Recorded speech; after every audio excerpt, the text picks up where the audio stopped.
Salut tout le monde, c'est l'heure où l'arc-en-ciel se lève sur Canal M, épisode 46.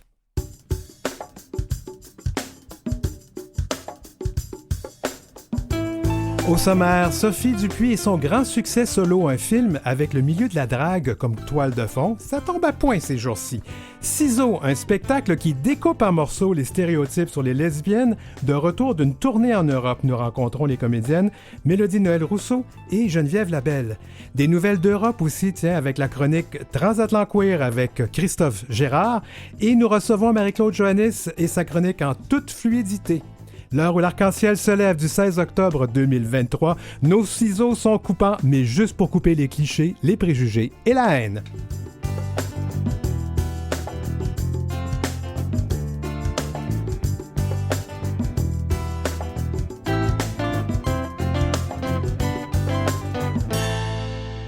Vous écoutez L'heure où l'arc-en-ciel se lève avec Denis Martin Chabot.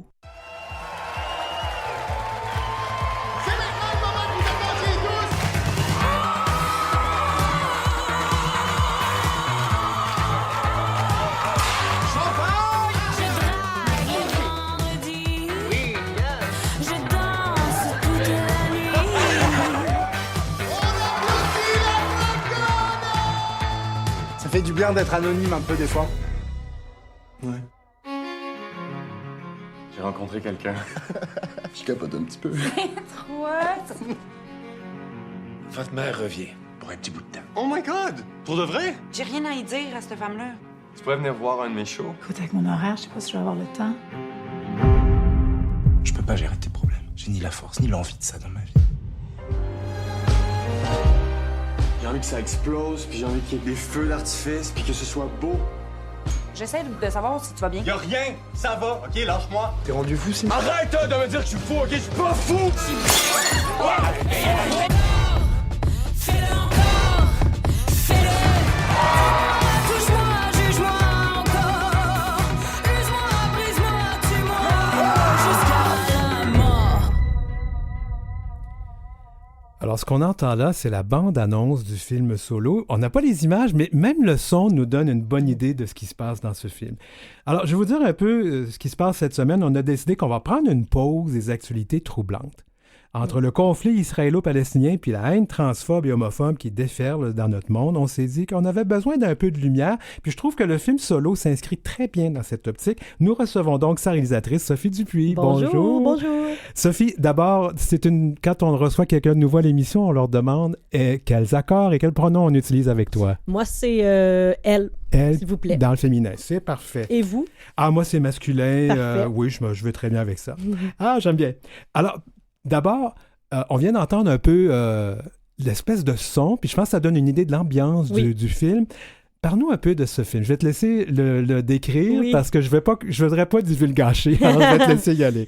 Alors, c'est l'histoire de Simon, qui est joué par Théodore Pellerin, le grand acteur Théodore Pellerin, qui est une drag queen, puis qui rencontre Olivier, une autre drag queen qui s'ajoute un peu dans son bar où il performe, puis il tombe en amour, grande histoire d'amour électrisante, qui va éventuellement devenir toxique et un peu destructrice. Puis en même temps, Simon essaie de reconnecter avec sa mère, grande chanteuse d'opéra, reconnue internationalement, qui a quitté le pays il y a 15 ans, donc qui a abandonné Simon quand il était quand même jeune. Et il essaie de reconnecter avec elle, puis la reconnexion est assez difficile. Ouais. Fait que ça va être... C'est ça. Oui, c'est un film très touchant pour l'avoir vu. Puis comme je faisais toujours de la blague, je vais le dire en ondes. Je suis un peu ma tante quand je vais voir des films. Ça m'arrive de pleurer un peu beaucoup. C'est bien correct. C'est correct, on a le droit de faire ça. Mais je vais quand même... C'est pas un film sur l'univers de la drague, loin de là. C'est vraiment... C'est ça aurait pu se passer dans n'importe quel univers, en fait, dans n'importe quel milieu. J'ai choisi la drague parce que j'ai moi-même une fascination pour l'art de la drague. J'ai pas juste une fascination, en fait, une passion qui s'est développée dans les dernières années. Puis plus que je faisais de la recherche sur ce milieu-là, plus que j'aimais ce que j'apprenais. Puis j'apprenais sur les profils des gens qui font de la drague, la raison pourquoi ils font de la drague. Il y a le côté quand même aussi politique derrière ce geste-là qui m'intéressait. Puis toute l'esthétique, les références, la culture, tout ça m'attirait beaucoup. Puis j'avais envie d'écrire un film sur les relations toxiques. Puis j'ai juste décidé de mettre ces deux passions-là que j'avais ensemble. Puis ça a donné ça. Puis je trouve ça intéressant parce que finalement, en écrivant, je me suis rendu compte que c'était le fun de mettre ça ensemble parce que je pense que les gens qui font de la drague, des fois, tu sais, leur personnage de drague, des fois, c'est des parties d'eux qui sont exacerbées ou des fois, même, ils apprennent à se connaître eux-mêmes à travers leur personnage de drague. Et là, on a un personnage, celui de Simon, qui est en train de se faire écraser, en fait, par son amoureux et se faire presque dépersonnaliser. Et c'était intéressant de mettre ça en contraste, en fait. Quelqu'un de très fort sur scène, mais qui se fait écraser dans sa vie personnelle. Ce qui est intéressant aussi, c'est que le milieu de la drague, c'est aussi une famille choisie. Hein. Souvent, ils ont des mentors qui sont leur mère, leur grand-mère. Alors, il y a comme le concept de famille choisie. Ouais. Puis quelque part, c'est comme si Simon se faisait... expulsé de sa famille choisie. J'ai trouvé ça vraiment horrible. Oui. Ouais. Ben, j'avais besoin de mettre Simon dans un environnement où c'est ça, où en fait, ce genre de relations-là vont souvent faire en sorte que les personnes qui vivent ça vont s'isoler ou vont se faire isoler. Puis j'avais besoin que ça soit vraiment crève-cœur, en fait, de le voir perdre tout ça. Donc, c'était vraiment un univers parfait pour ça. Ah, je t'en veux, tu m'as brisé le cœur. Oh, je sais, je suis désolée. En fait, c'était mon objectif. On était plusieurs au cinéma qui avons réagi comme ça. Ouais, hein? Ouais. D'abord, donc, on peut le dire, ce n'est pas un film sur le milieu de la drague, c'est un film vraiment sur les relations humaines, sur la famille choisie, sur les amours toxiques. Ouais. Et c'est ça que je pense qui est vraiment, qui en fait un film universel. Je déteste ce mot, mais on va l'utiliser. Ça a été, donc, c'est diffusé depuis à peu près 1 mois. Ouais. C'est un film qui a remporté un grand prix à Toronto. Ouais. Ah, comment tu vis ça? Là? Ah, ben, j'étais vraiment contente. C'est notre première mondiale à Toronto. Puis, c'est un gros prix. Le TIFF, c'est quand même reconnu. Puis, c'est le meilleur film canadien. Puis, il y avait une compétition vraiment forte là, cette année. Fait que j'étais étonnée. J'étais contente que ce soit un film queer qui gagne. Oui. Parce que je trouve que ça envoie un message d'amour, puis d'acceptation, puis pour moi, c'était surtout ça qu'on gagnait, en fait, avec ce prix-là, ce petit hommage-là à la communauté. Ouais. C'est important pour toi? Ah oui, vraiment. Vraiment, moi, depuis que j'ai fait ce film-là, en fait, j'assume... En fait, ce film-là m'a tellement appris de choses sur moi-même, puis maintenant, j'assume ma propre queerness grâce à ce film-là, puis T'es en train de nous faire un coming out ici, toi? Ben, je pense que je le fais un peu... ben oui, d'une certaine manière, oui, absolument. Puis ça m'a connecté à moi-même, ça m'a connecté, en fait, à une communauté où je me suis... j'ai eu l'impression de rencontrer les miens, en fait. Oui. Puis, ouais, du coup, je pense plus que je vais faire de films hétéronormatifs, je pense. Ça m'intéresse. Moi, j'ai été époustouflé de voir la justesse du jeu des comédiens. Puis là, je ne présume absolument rien à savoir s'ils sont queer ou pas, ça ne me regarde pas. Mais comment tu t'y es pris? Parce que c'est quand même... Je ne crois pas que ces personnages-là font de la drag queen en temps normal. Sauf Marc-André Leclerc, puis Tracy Trash, la grande drag queen connue à Montréal. Mais je le dis puis avec leur consentement, là. Mais moi, j'ai fait mon casting en écrivant aux agents en disant « Je veux tous vos acteurs, actrices issus de la communauté intéressés à jouer dans un film de drague. Et au besoin, on va changer le genre des personnages et toutes les artistes drague qui étaient intéressés aussi, on les a fait venir. J'ai vu 200 personnes. Je pense qu'il y avait Vlad, comment est-ce qu'il s'appelle? Vlad Alexis, que je connais bien, il est venu à l'émission ici. Ah oui, c'est bon, voilà. Ouais. Il joue dedans. Puis, fait que j'ai vu beaucoup, beaucoup de gens. Puis j'ai pas fait de tri, j'ai vu tout le monde parce que je voulais donner une chance à tout le monde. Puis, ça a été très intéressant, le casting, parce que les acteurs, actrices nous disaient c'est la première fois que je fais une audition, puis j'ai pas à cacher le fait que je suis gay. Et je vous dirais qu'on a fini des journées de casting en pleurs, là, des fois, parce qu'on était comme ça n'a pas de maudit bon sens. Fait que ça me rappelait encore plus à quel point c'était important de faire ce film-là, mais c'était important pour moi de m'entourer de personnes issues de la communauté pour faire ce film-là, parce que moi, ma façon de travailler avec les comédiens et comédiennes, c'est de les... on fait beaucoup de répétitions, puis je les inclus beaucoup, puis on réécrit beaucoup de choses. Puis là, je voulais des gens qui comprennent au moins le vécu des personnes queer pour créer avec moi, tu sais. Puis je voulais pas... c'est ça, je voulais des gens qui viennent de là.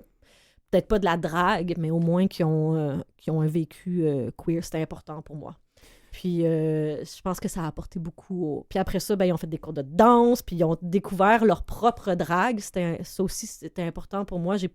J'ai imposé certains trucs, évidemment, mais je leur ai laissé beaucoup d'espace pour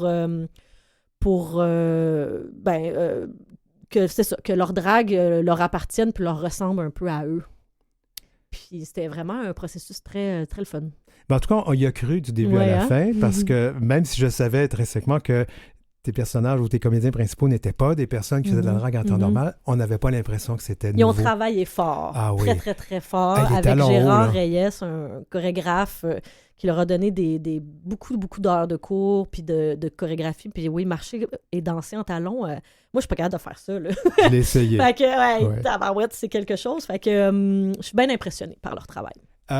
Écoute, Sophie, est-ce qu'il y a un autre projet qui s'en vient, Bien qui sûr. va toucher nos communautés? Ah oui, absolument. Ah oui? Oui, est-ce que tu peux en parler? Non, je suis en écriture, mais un autre beau film queer qui s'en vient. Ah ouais, j'ai très hâte. Écoute, là, tu sais que j'ai tes coordonnées, c'est clair oui, que absolument. je vais te harceler pour avoir des infos. Et le film solo, maintenant, sa carrière va où maintenant? On est dans certains festivals en Europe présentement. On attend de voir s'il va pas être présenté dans d'autres pays. On est en salle encore dans certains cinémas au Québec. On est sorti aussi dans quelques cinémas au Canada anglais. Voilà, on est encore là, puis il va sûrement avoir des belles choses encore qui s'en viennent. En tout cas, Sophie Dupuis, on est vraiment contente de t'avoir reçu à l'émission. Puis clairement, on va te réinviter pour parler du prochain film. Puis on te souhaite d'autres prix comme celui du TIFF pour Solo. Merci beaucoup. Merci d'avoir été à l'émission. Merci. En bref. Franco-Queer, avec l'appui financier de Femmes et Égalité des Genres Canada, a initié son nouveau projet de réseau franco-ontarien pour l'inclusion des personnes de LGBTQIA+, et lance un appel à candidature en Ontario pour recruter des participants et participantes aux consultations publiques qui auront lieu en ligne. Réparties par groupe identitaire, les consultations communautaires auront pour but de recueillir le maximum de données pertinentes sur les obstacles d'accès à des services publics de qualité et en français pour les communautés queer de l'Ontario.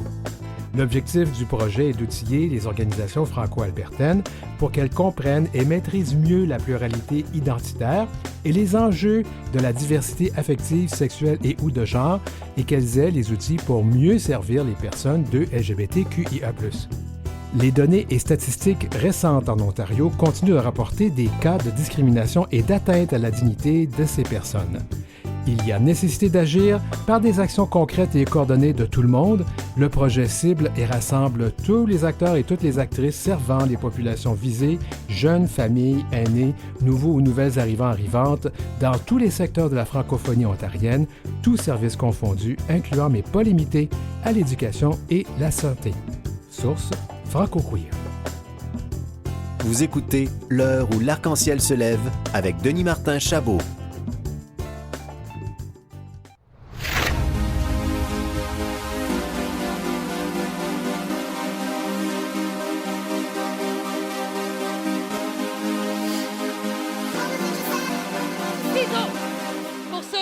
Les clichés lesbophobes dont nous sommes victimes. Ciseaux pour raviver des souvenirs enfouis dans les archives. Ou même pas documentés. Pas en tout. Ciseaux!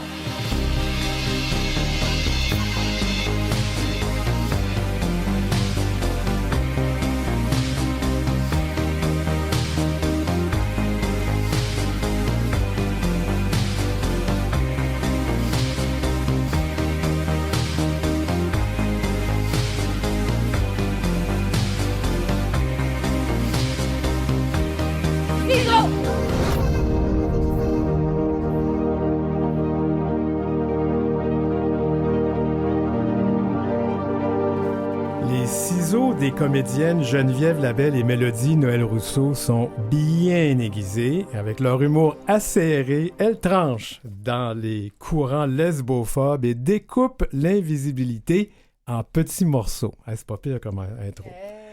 Et leur spectacle Ciseaux démolit avec humour les blagues de mon oncle et met en lumière la place des femmes, des lesbiennes surtout, dans l'histoire, parce que c'est une place qui a trop longtemps été occultée et ça a connu ce show-là. Moi, je l'ai vu ici à Montréal, mais ça a connu un grand succès en Europe, en Belgique notamment. Donc, je reçois Mélodie Noël Rousseau et Geneviève Labelle. Bienvenue à l'émission toutes les deux. Hey, merci. Bon retour. Yes. Oui, c'est vrai, j'étais venue avec Hervé Métal. Oui. Ah ben oui, on va en reparler. Moustache au bec. Ah, c'était quelque chose.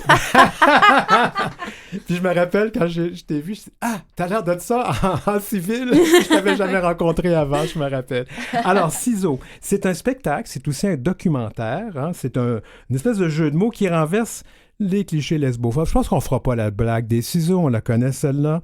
Ah, je me suis quand même fait poser la question par un journaliste. Arrête. En pré-entrevue, il était comme « Pourquoi ciseaux? » Puis là, j'ai dit « à cause de la position. » Puis il était comme « Je comprends pas. » Il a fallu que je lui explique. C'est une joke, donc c'est une joke au Québec, ça? Je pensais que ça existait partout dans le monde. Ben ouais, mais on a une nouvelle joke. C'était au Québec. Ouais. C'était un journaliste. Ah, oui, c'était à l'automne dernier. Là. Parce qu'en anglais, moi, j'ai entendu souvent les Scissor Sisters. Là. Oui. OK, ça fait que je connais aussi les jokes contre les lesbiennes, jokes de mon oncle. On a une nouvelle bonne blague, par exemple. Ah oui? Roche, papier, ciseaux, et quand les deux font le ciseau, on dit « gagner ». Tout le monde gagne.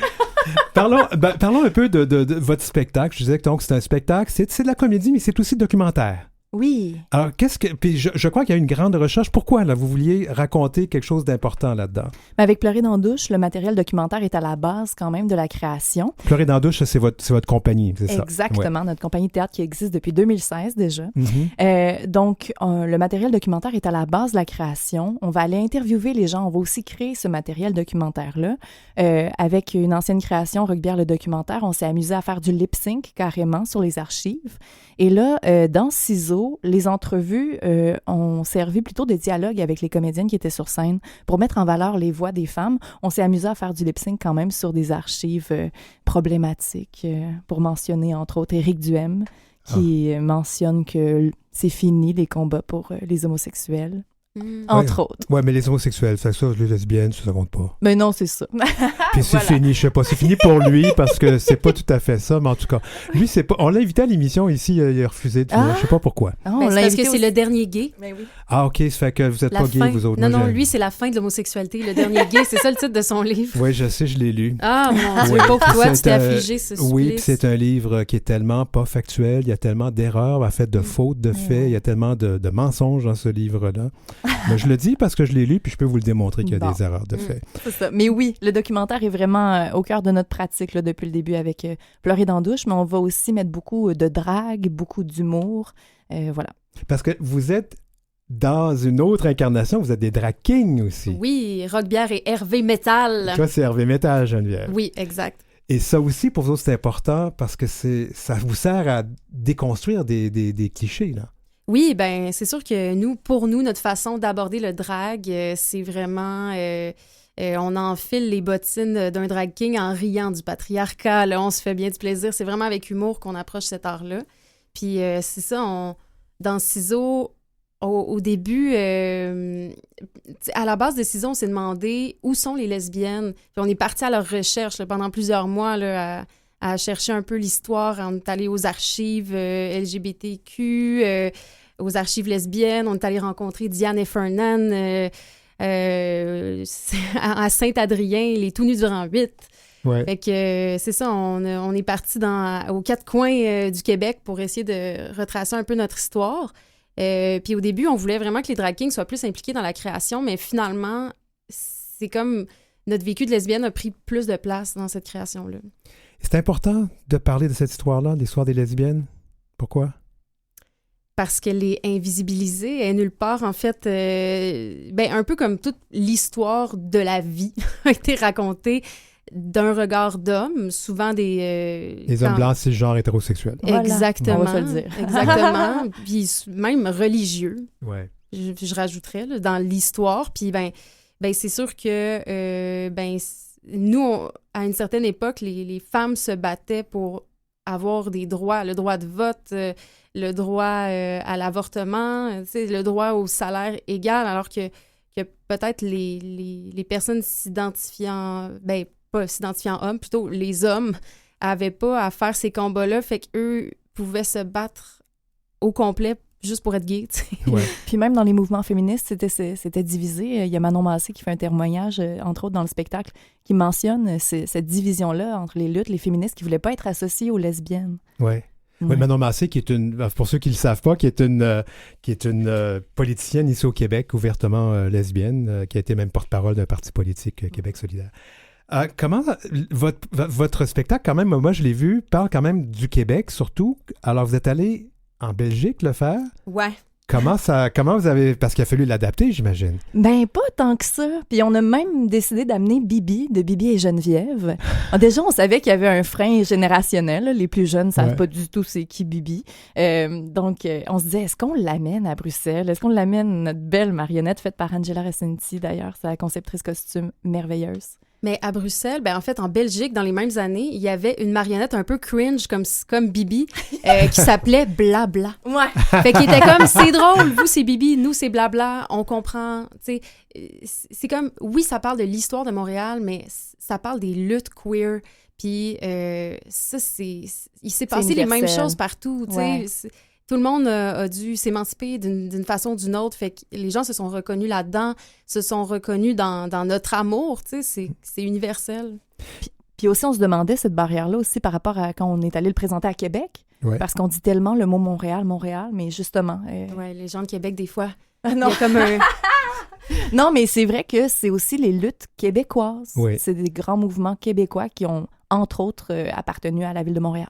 Oui, puis on parle souvent de Stonewall. On parle tout le temps de New York. Ouais. On parle jamais du Québec, tu sais, du Stonewall, Canada. il y a eu quand même des répercussions ici, puis il y a eu des descentes dans les bars aussi. Il y a eu des descentes dans les bars de lesbiennes dont on parle pas beaucoup. Non. Vous en parlez.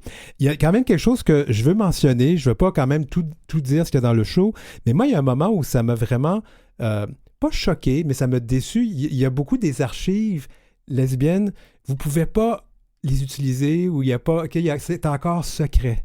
Ben, c'est un grand débat, ça, dans la communauté quand même, parce que c'est des archives qui ont été créées à une époque où tout le monde était caché. On a Claudine Metcalfe qui nous explique un peu ça. Il y a Diane Heffernan aussi qui a beaucoup d'archives lesbiennes. C'est ça. Donc, il y a eu un pacte qui a été fait avec la communauté pour pas révéler ces archives-là au grand public pour la sécurité de cette personne-là à une certaine époque. Ouais. Donc, tranquillement, il y a certaines ouvertures. On a Amazon d'hier, Lesbiennes d'aujourd'hui, qui nous a permis de montrer une part, un petit bout de vidéo. Elles se font des projections entre lesbiennes, pour faire le pont avec les nouvelles générations. Mais encore là, c'est difficile d'avoir accès à ce matériel-là. Puis c'est un peu une critique qu'on fait dans le spectacle, mais avec beaucoup de bienveillance, parce que on a toute la reconnaissance des luttes qu'elles ont menées, puis tout le chemin qu'elles ont fait pour qu'on puisse s'afficher comme on le fait avec la pièce qui a un titre très provocateur. Ouais. Ouais, ben tu sais, moi, je suis née en 92, fait que c'est sûr, j'ai de la difficulté à me mettre vraiment dans la peau de quelqu'un qui a vécu de la discrimination autant qu'elle. Fait que je peux vraiment pas te voir dans un placard, il n'y a pas assez de place de toute façon. Non, il y a tous les vêtements d'Hervé Métal dans ton placard. Gay. Ce spectacle va-t-il continuer et où, quand, comment? Oui, on a quelques dates. On arrive de Rosec, dans le bas du fleuve, donc on espère qu'on a attiré l'attention de quelques diffuseurs qui vont oser le présenter en région, mais on s'en va à Caraquette en avril. On le reprend cet été. On peut pas encore dire où, mais on va le reprendre pour 6-7 dates. Okay. À Montréal. Montréal. Pendant la fierté. Dans ces eaux-là. Bravo. Donc, Puis au BIC, on s'en va au BIC aussi. Et je vais refaire juste un petit clin d'œil à vos personnages. Toi, Mélodie, c'est Rock Bière et toi, c'est Hervé Métal, Geneviève. Alors, vos alter ego, on va les revoir souvent? Oui!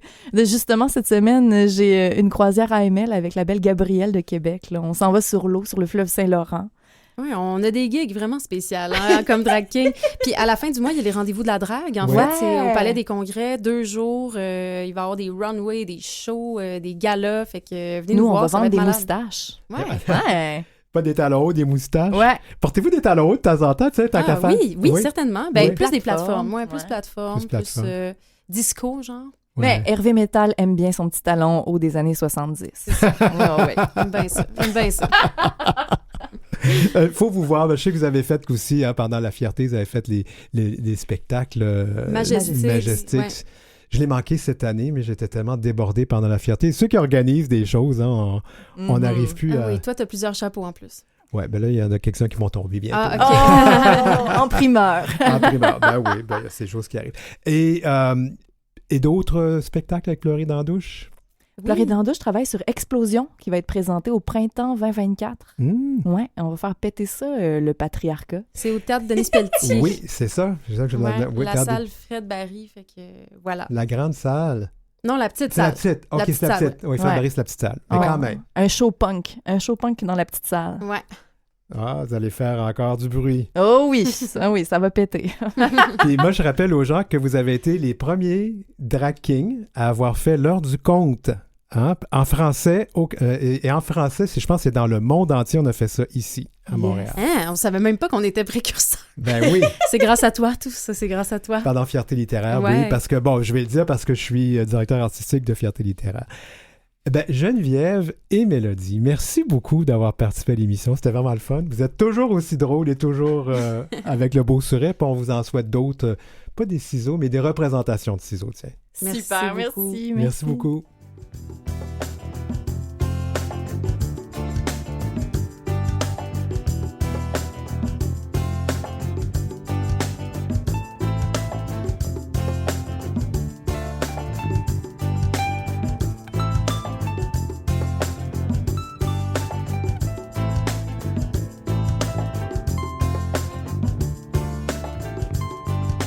Pour joindre l'équipe, écrivez-nous à heureciel@gmail.com. C'est heureciel en un seul mot et en minuscule, @gmail.com. Suivez Denis Martin Chabot sur Facebook ou Instagram à @dmchabotauteur.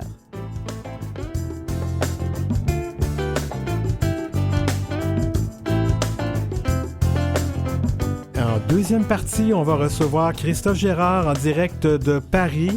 On va prendre des nouvelles de l'Europe où, là comme ailleurs, la haine contre nos communautés prend de l'ampleur malheureusement. À la chronique en toute fluidité avec Marie-Claude Johannes qui, elle, je pense qu'on va la rejoindre à Gaspé aujourd'hui parce qu'elle était en déplacement, qui est habituellement à Kamouraska. On va parler de consentement. On va en reparler parce qu'on n'en parle pas assez, puis ça a l'air que plus on en parle, ça va peut-être aider parce qu'il y a des gens qui comprennent toujours pas. Ça fait qu'on va vous parler de ça tout de suite après la pause.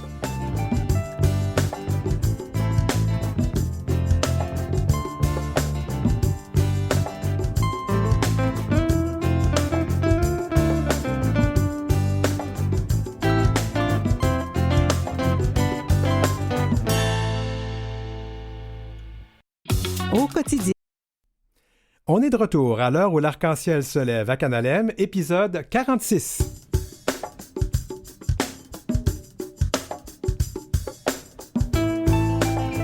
Dans cette deuxième partie de l'heure où l'arc-en-ciel se lève, Transatlanqueer. Ben oui, c'est notre chronique des infos, tout ce qui se passe en Europe avec Christophe Gérard. Parce que là-bas comme ici, la haine contre nos communautés, c'est bien plate. Ça existe encore et ça prend de l'ampleur comme partout. On espère qu'on va trouver une fin à ça un jour ou l'autre. Et la chronique en toute fluidité, on en reparle encore du consentement parce que ça a l'air qu'il y a des gens qui comprennent pas ça. Alors c'est l'heure où l'arc-en-ciel se lève, où dans un monde, nous, qu'on veut que la haine contre nous, qu'on remplace ça par de l'amour.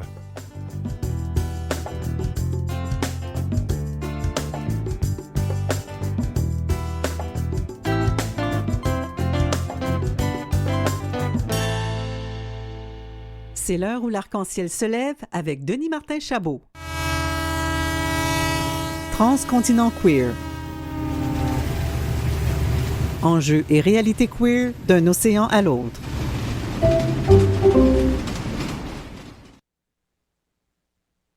On s'est trompé de continent, mais c'est pas grave. On va plutôt faire Transatlanqueer. On va traverser l'Atlantique pour aller retrouver à Paris Christophe Gérard. Salut Christophe!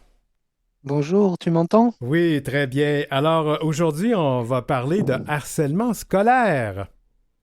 Tout à fait. Alors, la rentrée scolaire a eu lieu il y a quelques semaines ici, hein, chez nous. C'était le 4 septembre.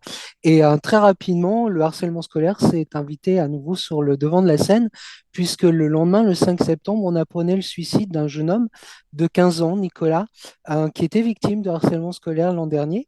Alors, cette année, il avait changé d'établissement, mais a priori, ce changement n'a pas suffi à apaiser son mal-être. Et fort de cet événement, eh bien, le nouveau ministre de la culture, de l'Éducation nationale, pardon, Gabriel Attal, a décrété que le harcèlement scolaire serait une de ses priorités. Et très rapidement, il a convoqué l'ensemble des recteurs d'académies de tout le territoire, de façon à leur demander d'établir un état des lieux des cas de harcèlement dans chacune de leurs régions.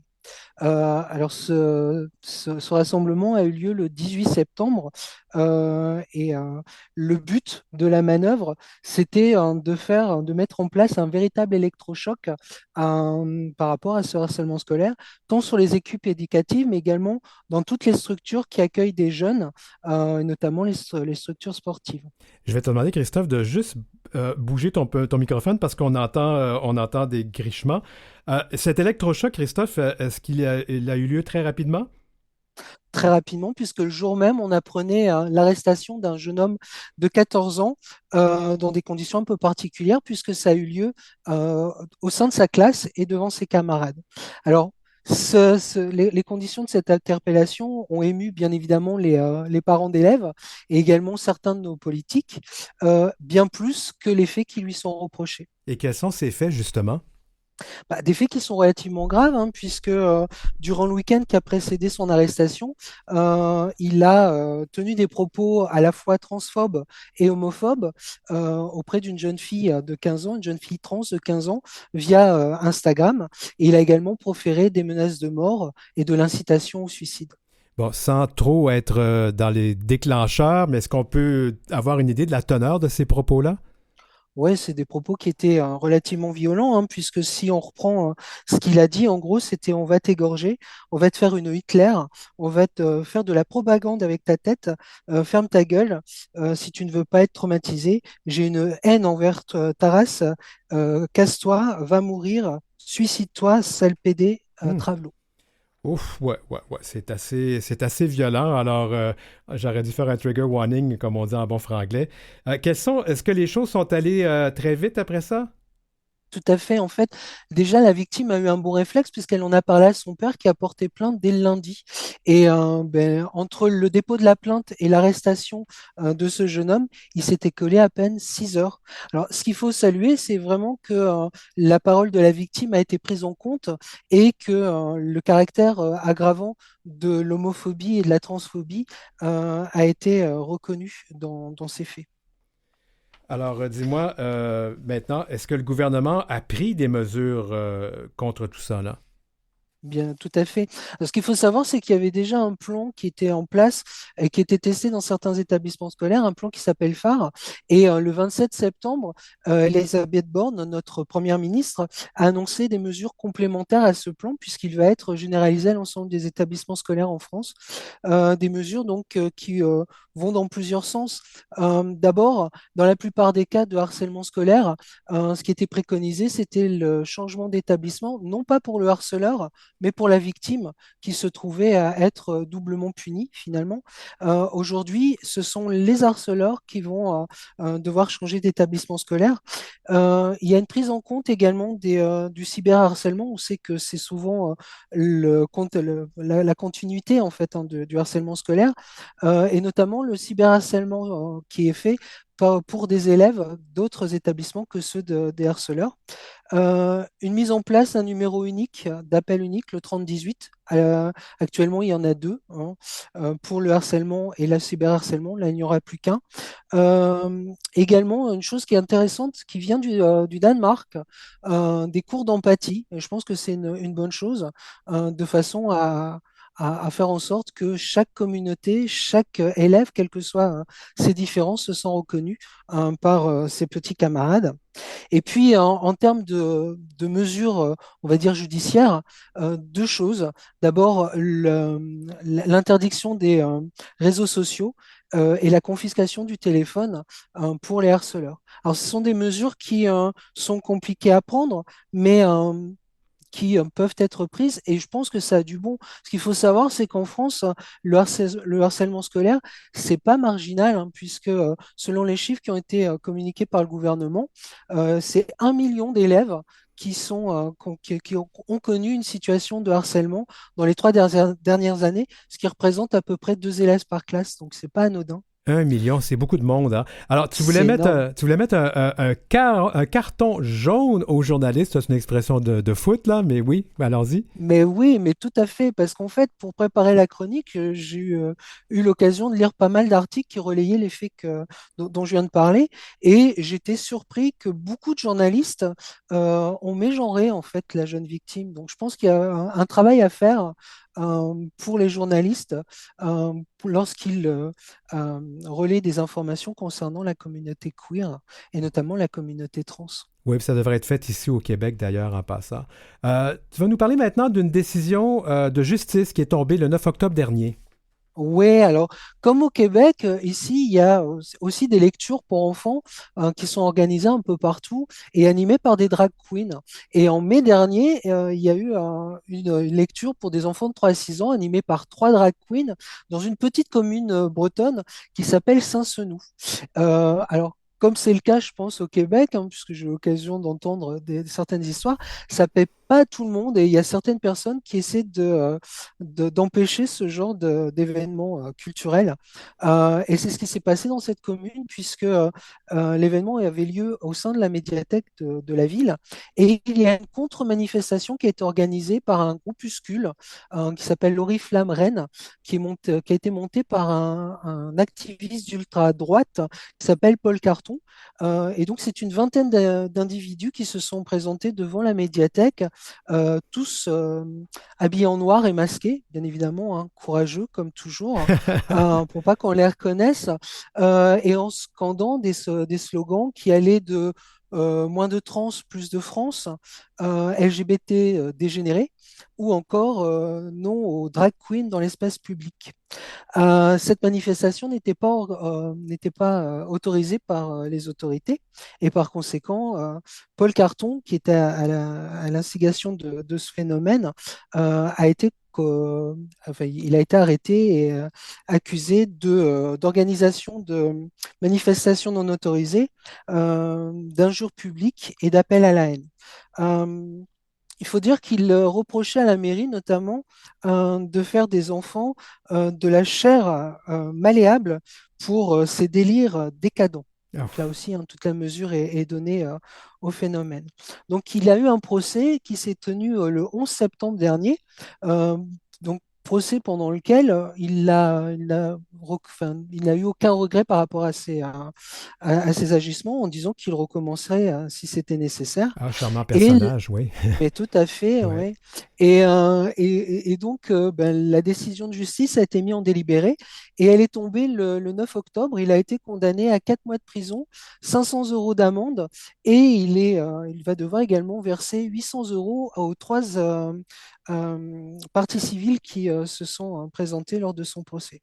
Alors, ça peut paraître peu, mais je pense que ce genre de décision est utile et peut jouer en termes de jurisprudence si d'autres contre-manifestations sont organisées contre des événements mêlant à la culture de manière générale et à des événements queer aussi, parce que comme tu le rappelais, les violences faites contre nos communautés sont très très fortes ici aussi, et on le sait tous, très inquiétant. Il nous reste 2 minutes, on va parler de culture queer. Tout à fait. Alors, je voulais évoquer 2 spectacles puisque la scène queer en France est particulièrement bien représentée, et notamment au sein de l'humour. Et donc, il y a 2 humoristes actuels qui sont donc en spectacle. L'un qui s'appelle Lou Trottignon et qui joue un spectacle qui s'appelle Mérou.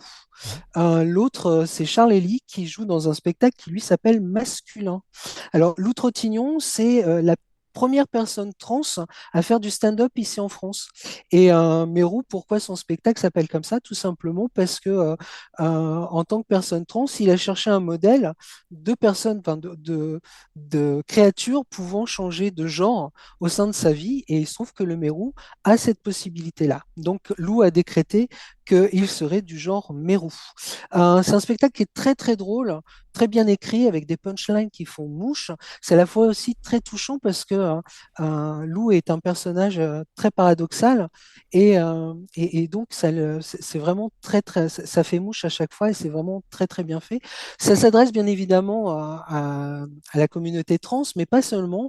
Quand on va voir le spectacle, il y a beaucoup de queer, mais aussi des hétéros dans la salle et c'est très très bien parce que ça ouvre une perspective sur la transidentité de manière très positive.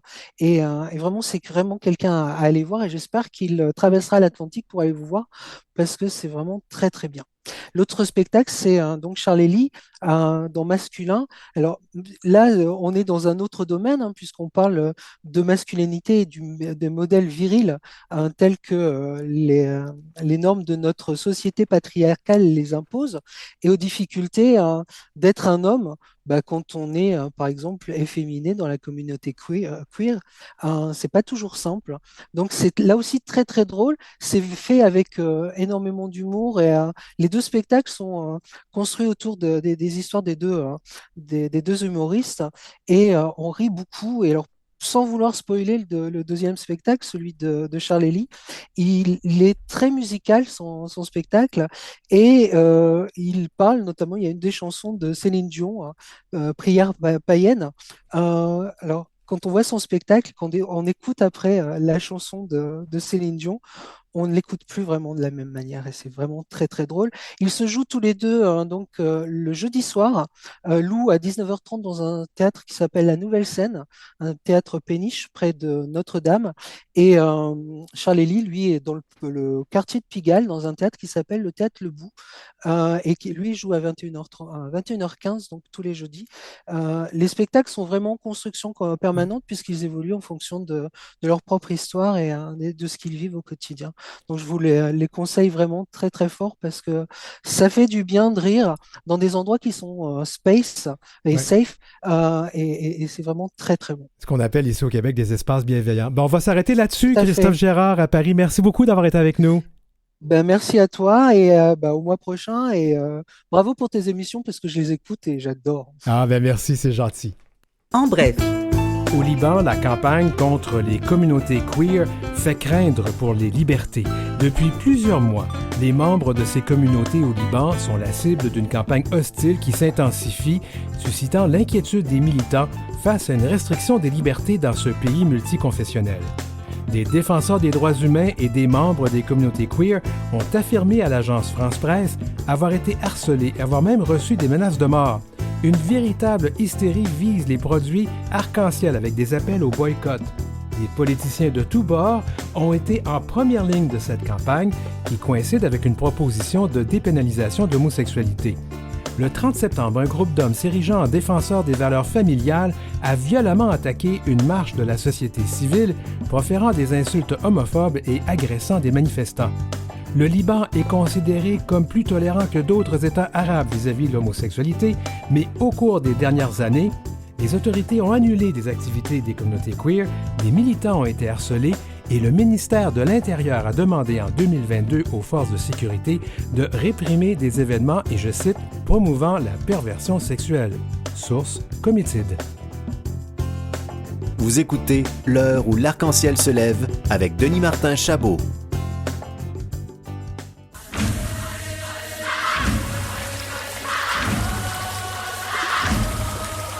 En toute fluidité. Avec Marie-Claude Joannis. En toute fluidité. Alors aujourd'hui, on va en reparler parce qu'on n'en parlera pas assez parce qu'il semble que les gens ne semblent pas toujours comprendre le consentement. Alors pour en parler, Marie-Claude Joannis, qui est notre travailleuse sociale qu'on adore, on te rejoint où présentement, Marie-Claude, parce que t'es pas à Kamouraska, là? J'arrête pas de bouger, Denis Martin. Là, j'arrive de Moncton, je m'en vais en Gaspésie. C'était un festival international. Puis c'était vraiment intéressant, Denis Martin, parce que c'était des gens de partout. Puis de pouvoir constater là, les différences entre les pays. Il y avait entre autres une jeune Nigérienne de 27 ans qui, parce qu'elle était au Canada, pouvait vivre ses premiers émois amoureux dans la réalité. Donc, des fois, on oublie, hein, qu'est-ce qui se passe ailleurs. Je t'entendais parler des nouvelles au Liban, mais c'est dans les pays africains, c'est à plusieurs endroits dans le monde là, où c'est encore pas possible de vivre Ah oui, son... nos droits ne sont pas nécessairement acquis partout, puis c'est pas des acquis... c'est un peu fragile, puis on le voit. Ben, justement, le consentement, c'est peut-être pas relié à ça, mais c'est quand même important. Le consentement fait partie de notre réalité. Ouais. Tout à fait, mais ça l'est parce que, tu sais, dans le fond, tu disais, ça semble difficile à comprendre. En fait, c'est difficile à appliquer parce que, à cause de notre socialisation, on est beaucoup, hein, que ce soit dans les publicités, que ce soit dans les vidéoclips, que ce soit dans la façon qu'on nous apprend la sexualité, on est éduqué à dire qu'il faut satisfaire les besoins de l'autre, les désirs de l'autre, que c'est ça être sexy, que c'est ça. Il y a une pression sociale pour avoir certains actes sexuels aussi. Et à l'inverse, on en a déjà parlé, il y a aussi des actes sexuels qui sont vraiment à teneur négative, qu'on va avoir entendu depuis qu'on est tout jeune. Tu sais, la fameuse phrase qu'on va entendre souvent, ah, moi, les gays, j'ai pas de problème, mais tu sais, moi, me faire mettre dans le cul, tu sais, des trucs comme ça, là, tu sais, qu'on va entendre, donc le sexe anal, des choses comme ça qui peuvent être vraiment péjoratives. Donc, pour les gens, là, c'est des empreintes qui c'est difficile après à appliquer. Donc, c'est pas juste une question de compréhension, c'est une question d'apprendre à discuter puis à oser nommer nos désirs, nos besoins, mais nos limites aussi. Oui, mais c'est souvent le problème qu'on identifie beaucoup chez les femmes vis-à-vis les relations ou les rencontres hétérosexuelles, mais c'est pas juste là qu'on voit ça. Nos communautés sont remplies de ce genre de problèmes. Absolument, absolument, absolument. Puis, tu sais, dans le fond, peu importe ce qu'on a envie, on est dans une ère où tout est possible. Tu sais, on peut vivre du BDSM, on peut vivre, on peut être asexuel, on peut. En tout cas, les portes se sont grandes ouvertes, mais il faut nommer les choses. Alors, même si on est un adulte, ben, ça se peut qu'une soirée, on ait juste envie d'embrasser l'autre personne. C'est tout à fait recevable. Ça veut pas dire que à d'autres moments, on ne peut pas avoir envie d'autres choses, mais tu sais, ça peut se nommer. C'est comme s'il y avait une obligation de répondre à la sexualité. Donc, moi, je dis souvent que c'est des choses qui doivent se discuter avant. Même sur les sites de rencontres où est-ce que c'est axé sur la sexualité, des fois, ça va être dit très clairement, tu sais, ce que les personnes font ou ne font pas ou ce qu'ils veulent pas. Puis ça se redit, puis ça se change. Tu sais, moi, c'est toujours important de se dire que le consentement, d'abord, il doit être libre et éclairé, mais il doit être aussi, Denis Martin, enthousiaste. Oui, oui, oui. Juste, tu sais, ah, ben, ça ne me dérange pas, c'est yeah! Tu sais, la sexualité, c'est supposé être le fun, là. C'est supposé être.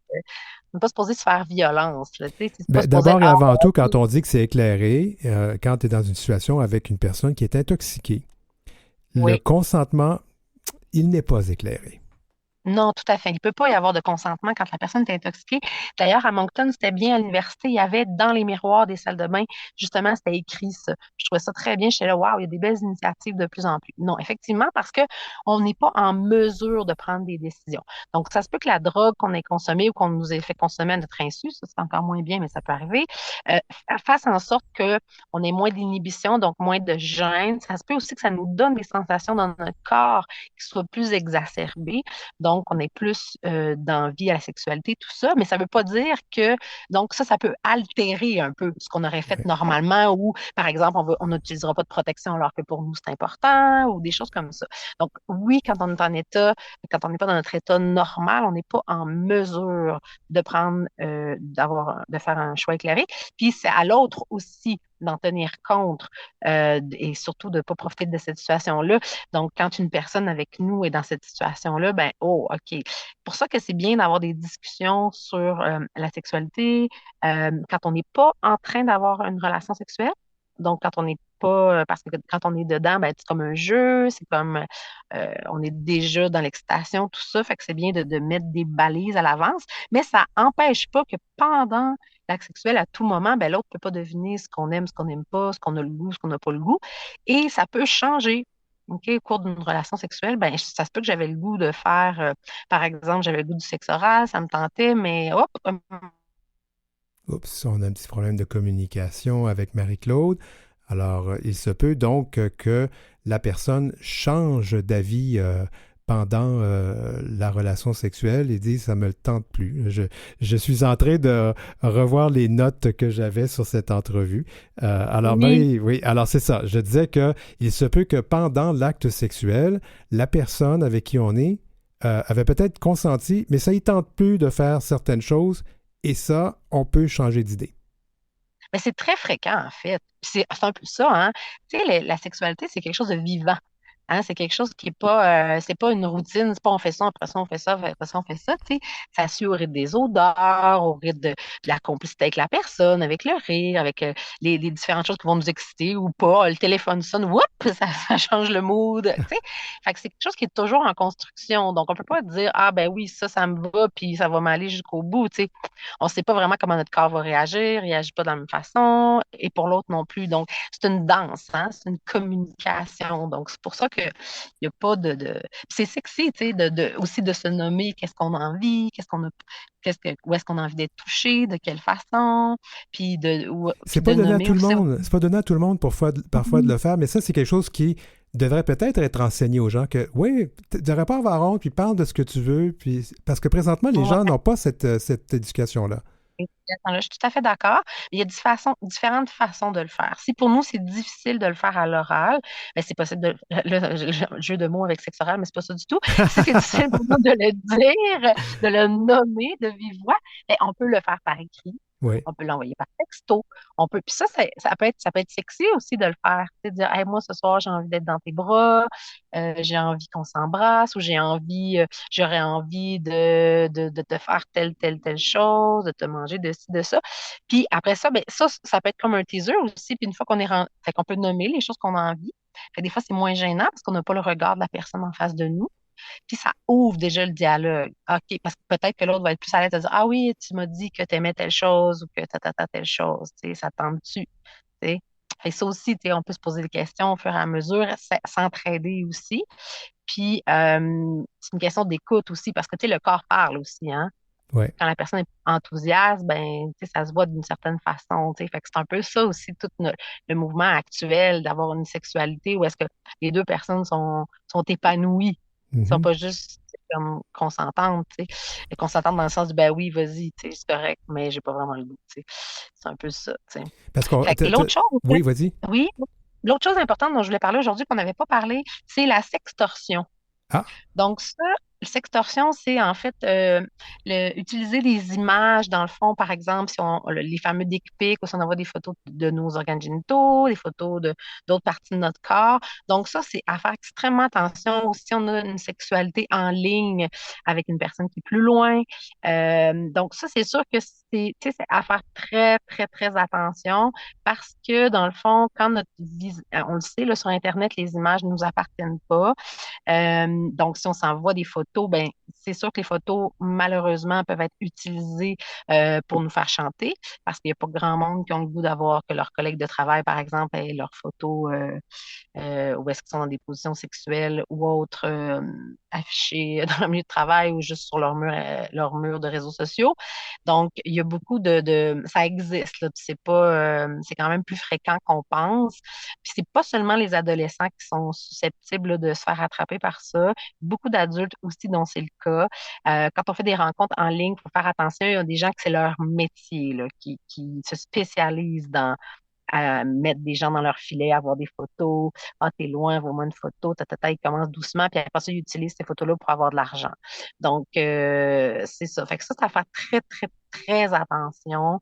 C'est à éviter, en fait. Puis si vraiment, là, vous voulez le faire, ben, essayez de jamais associer votre visage, qu'on voit jamais votre visage en même temps qu'on voit une partie de votre corps, parce que là, c'est sûr que ça limite la capacité de justement de vous faire chanter.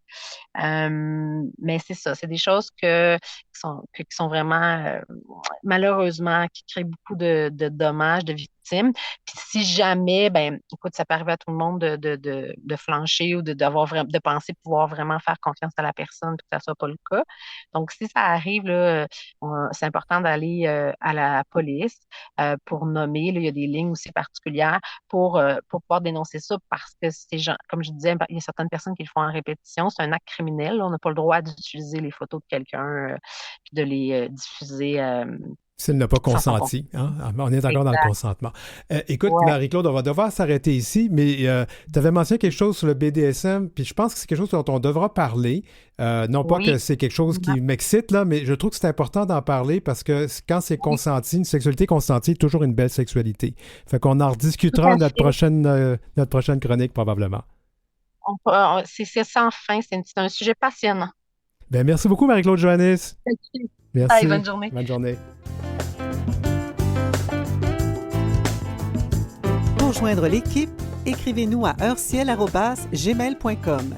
C'est heureciel en un seul mot et en minuscule, @gmail.com. Suivez Denis Martin Chabot sur Facebook ou Instagram à @dmchabotauteur. Bien, merci beaucoup tout le monde d'avoir été là aujourd'hui. Merci à l'équipe, Marie Massé, Godéric Traube à la recherche, Maurice Bolduc à la mise en onde, Julie Curley qui est l'autrice, compositrice, interprète de la musique thème. Merci à Gerly Ormelette, chef du contenu numérique, Jean-Sébastien Liberté, chef de diffusion, Philippe Lapointe, directeur d'antenne, et Marjorie Théodore qui est notre présidente et directrice générale de Vues et Voix et Canal M. Je m'appelle Denis Martin Chabot. Merci d'être là. De retour la semaine prochaine pour l'édition ou l'épisode 47.